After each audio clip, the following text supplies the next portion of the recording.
The room was quiet in a way that felt gentle, not heavy.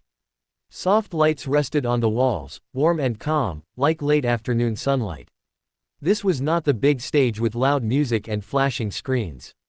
This was the music room, a place where voices were meant to breathe and stories were meant to unfold slowly. Chairs were placed close together. A simple microphone stood in the center, waiting. Simon Cowell sat back in his seat, arms relaxed, eyes curious but careful. He had seen many people walk into rooms like this. Some were confident, some were scared, all carried something unseen. The door opened quietly, and a young Filipino man stepped inside. His name was Mateo. He wore a faded denim jacket, a plain shirt, and worn sneakers that had walked many miles. His hands were steady, but his shoulders held a small weight, like he had learned to carry worry without showing it. He looked around the room slowly, taking everything in, as if he wanted to remember this moment forever. This room felt far away from the streets he knew, far from the noise and the heat and the constant movement. Mateo gave a small nod to Simon Cowell and the others in the room. His eyes showed respect, but also distance, like he had learned not to expect too much from anyone. Simon leaned forward slightly. "Hello," Simon said calmly. "Tell me your name." "Mateo," he replied softly, his accent gentle, his voice clear but careful. "And where are you from, Mateo?" Simon asked. "I'm from Cebu, in the Philippines," Mateo said. "I sing on the streets there." The words landed quietly. Street singer. No drama, no pride, no shame. Just truth. Simon did not interrupt. He had learned that sometimes silence was the best way to listen. Mateo took a slow breath. His mind drifted back to the streets he knew so well. Narrow roads filled with people moving fast, jeepneys passing by, the smell of food and rain and dust mixed together. He remembered standing on corners with his old guitar, singing while the sun burned his skin. Some days people stopped. Some days they did not. Some days he earned enough for food. Some days he went home with empty pockets and a tired heart. He started singing on the streets when he was 16.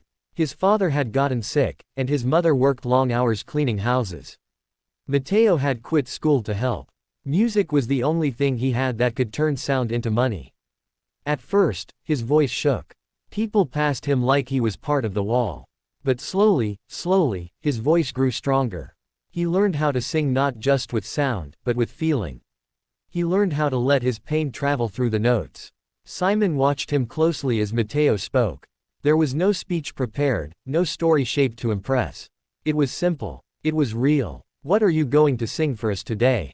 Simon asked. Mateo's fingers tightened slightly. "A song called, I Need a Dollar," he said. Simon raised his eyebrows just a little. He knew the song. He knew its rhythm and its message. He also knew that it was not an easy song to sing honestly. Many people sang it loudly. Few sang it truthfully. "All right," Simon said. "Whenever you're ready." The room seemed to breathe in together as Mateo stepped toward the microphone. He closed his eyes for a moment. In that pause, memories came rushing in. His mother counting coins at night. His father lying quietly, trying not to cough too loudly. The long walks home when the sky turned dark. The feeling of holding a few bills in his hand and knowing they meant survival, not comfort. He opened his eyes and began. His voice was low at first, almost like he was speaking to himself. The words moved slowly, carefully, as if each one mattered. "I need a dollar, a dollar is what I need." He did not rush. He did not shout. He let the silence between the lines speak. The room changed. The walls seemed closer, warmer.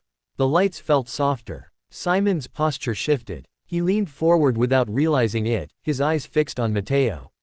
This was not a performance trying to impress. This was a confession set to music. As Mateo sang, his voice grew fuller, but never forced. There was a quiet strength in it, the kind that comes from long nights and early mornings. He sang about work, about struggle, about hoping that tomorrow would be kinder than today. The song was no longer just lyrics. It was a life lived in sound. Simon felt something move inside him. He had heard thousands of singers. He had heard powerful voices, perfect notes, flawless control. But this was different. This voice carried weight. It carried truth. It reminded him that music was not always about perfection. Sometimes it was about survival. Mateo's hands trembled slightly as he sang the final lines. Not from fear, but from emotion. When the last note faded, he did not smile. He simply stood there, breathing, as if he had just told a secret he had kept for years. The room was silent. Not the awkward kind. The respectful kind. The kind that happens when no one wants to break the moment too soon. Simon Cowell looked down for a second, then back up at Mateo. His expression was serious, but soft. "Mateo," Simon said slowly, "that was very real." Mateo nodded, unsure what to say. "You didn't try to make it fancy," Simon continued. "You didn't try to impress anyone. You just told the truth. And that's why it worked." Mateo felt his throat tighten. He had spent so many years singing to people who barely looked at him. To hear words like this felt unreal. Simon leaned back slightly. "Why this song?" he asked. Mateo took a breath. "Because, money has always been loud in my life," he said. "Not because I want to be rich.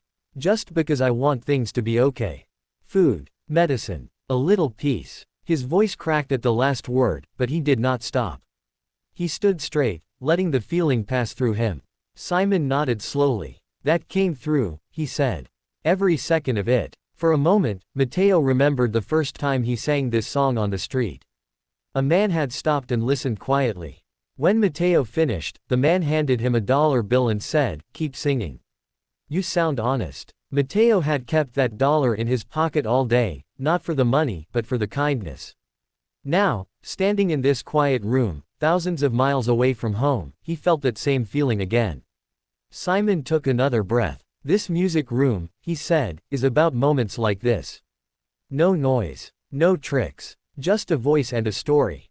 Mateo's eyes filled, but he blinked slowly, keeping his focus. "You reminded me," Simon continued, "why songs like this matter. Why voices like yours matter."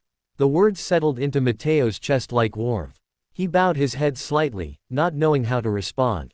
As the moment ended, the room slowly returned to normal.